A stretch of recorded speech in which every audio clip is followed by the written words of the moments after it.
Thank you for taking the time to watch this presentation. As a member of Board of Winners of Student Paper Challenge at COVID Information Commons, I'm honored and grateful to share my research with you all today. My research is titled The Desynchronization of Adolescent Development, a Neurobiological and Psychosocial Analysis of Asynchronous Home-Based Learning.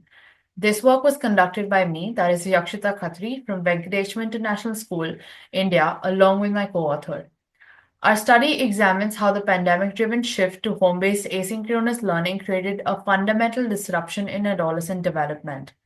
Specifically, we investigate how digital overstimulation and social deprivation interacted to alter neurobiological pathways, emotional regulation, and overall mental health during this period.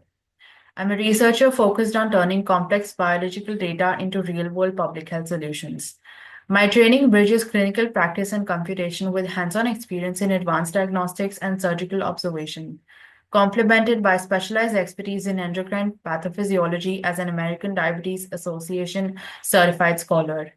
I develop evidence-based mechanistic frameworks and policy analysis, including my award-winning work on genomic equity at the MS Swaminathan Conference 2025. My goal is to apply this integrated skill set to address urgent developmental challenges and drive meaningful impact on clinical practice and public policy. The core problem we investigated is what we describe as a structural developmental fracture in adolescents during the pandemic era, which is the asynchronous learning. And this is what we term as the generation disconnected. Between 2020 and 2022, over 1.6 billion students worldwide were abruptly removed from the traditional classroom environments and were placed into remote, largely asynchronous learning systems. This shift occurred during adolescence as a period that spans roughly from the early teens into the mid-20s, which is marked by rapid brain development, heightened neuroplasticity, and increased vulnerability to the environmental influences.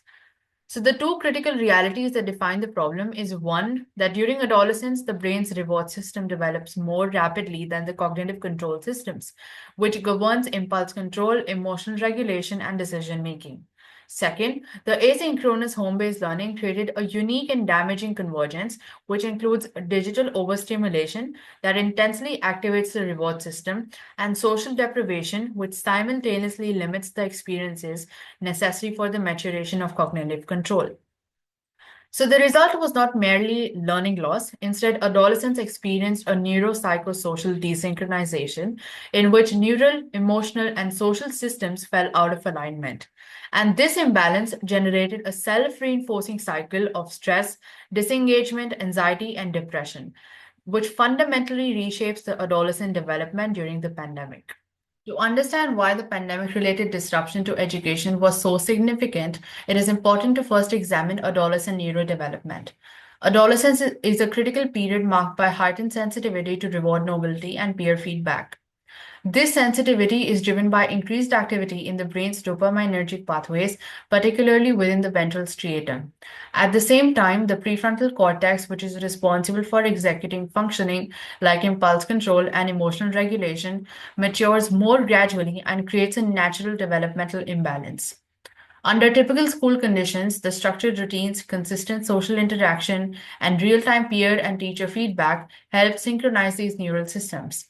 However, the shift to home-based asynchronous learning during the pandemic removed many of these regulatory inputs. Screens replaced classrooms, social interaction was significantly reduced, and feedback became delayed, fragmented, or algorithm-driven rather than socially mediated.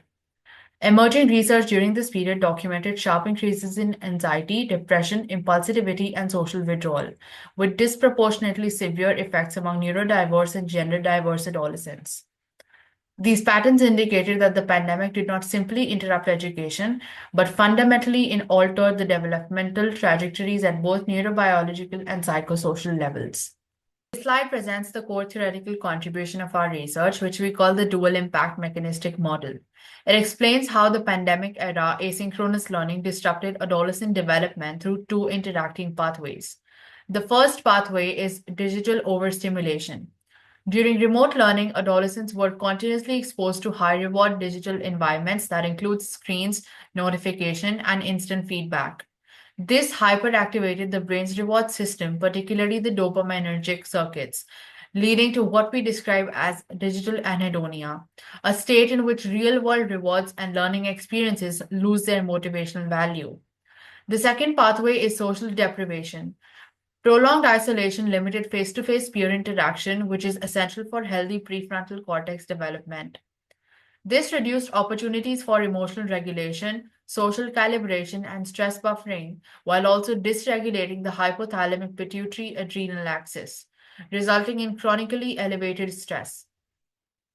Crucially, these pathways do not operate independently. An underdeveloped prefrontal cortex struggles to regulate a hypersensitive reward system, creating a self reinforcing cycle of stress, disengagement, anxiety, and depressive symptoms. This interaction explains why the impact of asynchronous learning extended far beyond academic outcomes, producing a lasting neuropsychosocial desynchronization in adolescents. To address this complex issue, we employed a longitudinal mixed methods approach, integrating neurobiological, psychological, educational, and social data. First, we analyzed nationally representative data sets, including the CDC's Adolescent Behaviors and Experiences Survey, NAEP achievement scores, and NIMH prevalence statistics to assess the mental health trends and academic outcomes.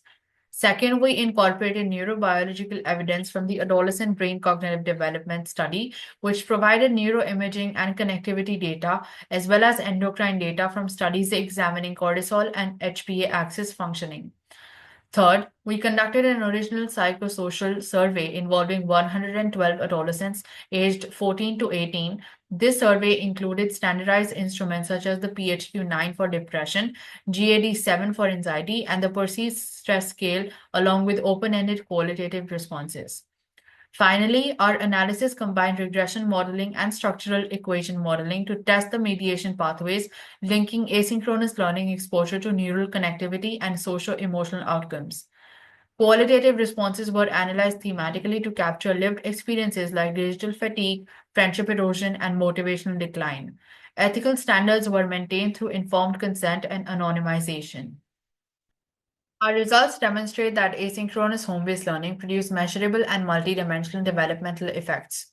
From a mental health perspective, over 37% of US high school students reported poor mental health, with 44% experiencing persistent sadness or hopelessness. Depression and anxiety rates increased by over 30%. Neurobiological evidence revealed weakened prefrontal striatal connectivity and flattened cortisol rhythms, indicating chronic stress and impaired regulation. In terms of educational and cognitive outcomes, national data showed significant declines in reading and math performance. Although adolescents gained additional sleep, attention, executive functioning, and motivation declined. Socially, nearly half of adolescents reported difficulty maintaining friendships, raising concerns about long term impacts of prosocial behavior and civic engagement. Behaviorally, increased screen time led to digital fatigue, reduced focus, and disengagement from extracurricular and community activities. Together, these findings confirm that the disruption extended beyond academics, affecting the synchronized development of neural, emotional, and social systems. In conclusion, the COVID-19 pandemic revealed more than an educational disruption.